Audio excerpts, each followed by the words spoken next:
Hi there everyone, James here, welcome to another video. So inspired by something I did over Christmas, I played Top Trumps, which is a little card game. I played it with my nephew over the Christmas holidays, the Marvel superhero one in case you're interested, and it gave me an idea, so I'm going to launch a new playlist today. It's called the Ship Off. So what I'm going to do is start lining up two of the ships in my collection side by side, put them on the table just so you can have a bit of a look. It'll be a short video. Probably not me blattering on everything, but you can have a look around, see the two side by side, do a bit of a comparison. So I think the first I'm going to show are not this one or this one, but we're going to have the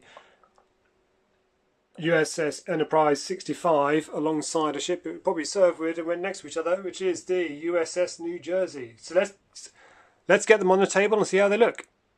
Right then, so let's get cracking. So first up we have the USS New Jersey Iowa class BB-62 battleship, part of the Second World War fleet of Iowa class battleships that was later modernised with new equipment like the flight deck here and various CIWS bits and bobs.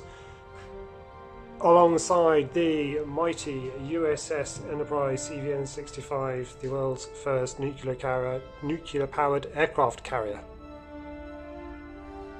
So before I shut up and let you watch the videos in peace, let me know which of the two is your favourite by clicking up in the voting poll box above. And what ships would you like to see next side by side from the fleet? I'll put all of the fleet ships I've got in the description below and let me know which one you want to see next side by side in the comments. Thanks for watching. Bye bye.